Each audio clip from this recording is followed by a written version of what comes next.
दिल्ली में चल रही कांग्रेस स्क्रीनिंग कमेटी की बैठक में लोकसभा चुनाव को लेकर छत्तीसगढ़ के उम्मीदवारों पर चर्चा की गई है और सभी सीटों पर संभावित उम्मीदवारों पर भी मंथन हुआ है।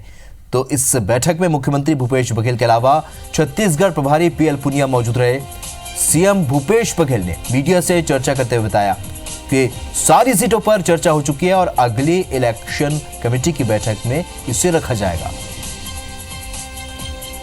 तो आपको बता दें कि छत्तीसगढ़ की 11 लोकसभा सीटों में 4 आदिवासी, 1 एससी और 6 जनरल सीटें हैं। और अब कांग्रेस की इलेक्शन कमेटी की बैठक में सभी उम्मीदवारों पर मुहर लग सकती है।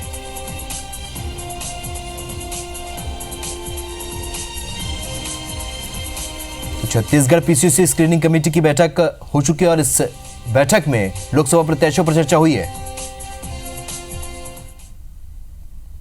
हाँ, स्क्रीनिंग कमेटी की मीटिंग हुई। वेणुगोपाल जी ने लिया या हमारे प्रभारी महामंत्री पीएल पुनिया जी और प्रभारी सचिव द्वय चंदन यादव और अरुण उरांव जी उसमें उपस्थित थे और सारी सीटों पे चर्चा हो चुकी है और अगले जो इलेक्शन कमेटी की जो बैठक होगी उसमें प्रस्तुत किया जाएगा। तो सभी सीटों पे हमने कोशिश की है कि सभी वर्ग के लोग आ जाएं, इसमें सभी लोगों को प्रतिनिधित्व मिले, युवाओं को भी ज़्यादा से ज़्यादा प्रतिनिधित्व मिले, ये हमारी कोशिश है। चलिए, तो इस खबर पर हमारे इनपुट एडिटर संजय शर्मा हमारे साथ जुड़ रहे हैं ज्यादा जानकारी के साथ। संजय, जिस तरीके से यहां पर तय होना था लोकसभा चुनाव को लेकर तमाम जो स्क्रीनिंग कमेटी की बैठक के बाद अंतिम दौर में है, नाम तय हो जाएंगे। विधानसभा चुनाव में जिस तरीके से कांग्रेस को सफलता मिली है, क्या लगता है स्क्रीनिंग कमेटी में किस तरह से प्रत्याशियों का चयन होगा, क्योंकि लोकसभा एक बड़ा लक्ष्य है? देखिए राहुल, अभी जो कांग्रेस के सामने जो चुनौती है वो लोकसभा चुनाव की है और विधानसभा में जिस तरह की जीत मिली है कोई ज़रूरी नहीं है कि लोकसभा में वो परफॉर्मेंस कांग्रेस दोहरा पाएगी, क्योंकि दोनों के मुद्दे अलग होते हैं। और देखिए, इस समय जो देश में जिस तरह की चीज़ें हो रही है, जिस तरह का माहौल बन रहा है, तो उसको देखते हुए भी कांग्रेस को बहुत सारी चीज़ों में फेरबदल करना पड़ रहा है। और अभी तो ये स्क्रीनिंग कमेटी ने कुछ नाम छांटे हैं और ये जो कांग्रेस के जो हमारे सोर्सेस हैं वो कह रहे हैं कि ज़्यादातर सीटों पे 2 से 3 नाम, 3 नाम कम से कम दिए गए हैं। वो अभी जाएगा इलेक्शन कमेटी में और इलेक्शन कमेटी से फिर उसको फाइनल करके आखिरी में जब राहुल गांधी इसको फाइनल करेंगे तो वो नाम फिर सामने आएंगे। कांग्रेस ने घोषित रूप से तो स्वीकार नहीं किया है, लेकिन सूचना है कि कांग्रेस ने बहुत पहले से ही प्रत्याशियों को लेकर एक सर्वे कर रखा है। उसके बाद आपको हाल ही में याद होगा कि पीएल पुनिया का एक रिकॉर्डेड बयान सारे कांग्रेस के जो मेंबर्स हैं उनके पास जा रहा था, जिसमें उनसे कहा जा रहा था कि आप अपनी पसंद का कौन सा उम्मीदवार आपके लोकसभा क्षेत्र में है उसका एक नाम ले दीजिए, जो भी आपको पसंद है उसका नाम बता दीजिए। तो इस तरह से भी कार्यकर्ताओं से भी नाम जुटाए जा रहे हैं।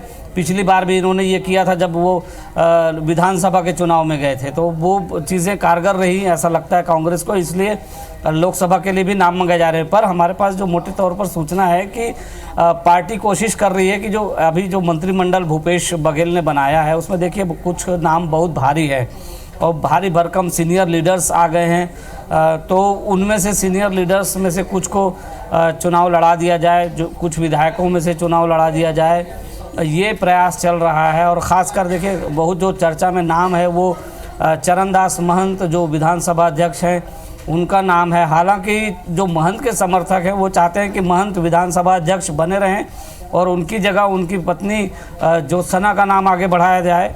ये कोशिश हो रही है उस इलाके में, खासकर कोरबा इलाके में ये काम भी चल रहा है और हर तरफ इस तरह का प्रयास चल रहा है कि ज्योत्सना का नाम आगे बढ़ाया जाए जी, और मांग भी उठ रही है, तो वो चल रहा है एक तरह से। लेकिन पार्टी की कोशिश है कि चरणदास महंत इस चुनाव को लड़ लें और कोशिश यही हो रही है कि जैसे कुछ यहाँ से सीनियर्स कम होंगे तो थोड़ा एडजस्टमेंट में आसानी होगी भूपेश बघेल को।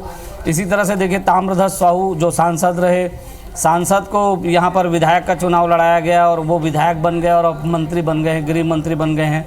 तो ताम्रध्वज साहू को लड़ा दिया जाए, लेकिन ताम्रध्वज साहू का खेमा क्या चाहता है, वो उनके बेटे के लिए लगे हुए हैं। वो लगातार कोशिश कर रहे हैं कि उनका बेटा इस चुनाव को लड़ ले और ताम्रध्वज साहू यहाँ पर गृह मंत्री बने रहें। वो उनकी कोशिश कुछ और है, पार्टी की कोशिश कुछ और है। पार्टी चाहती है कि ऐसे बड़े नेताओं से कुछ छुटकारा मिले राज्य को, और ये बड़े नेता चाहते हैं कि राज्य में वो बने रहें और उनके परिवार के लोग अब आगे बढ़ें। इसी तरह से एक नाम लिया जा रहा है धनेंद्र साहू का।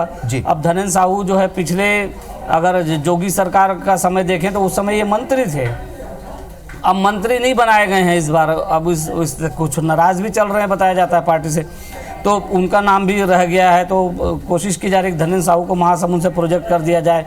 सत्यनारायण शर्मा भी मंत्री नहीं बनाए गए हैं और ये चर्चा है कि उनको एक बार फिर से रायपुर में प्रोजेक्ट किया जा सकता है सत्यनारायण शर्मा को। हालांकि सत्यनारायण शर्मा तैयार होंगे या धनेंद्र साहू तैयार होंगे ये कहना मुश्किल है।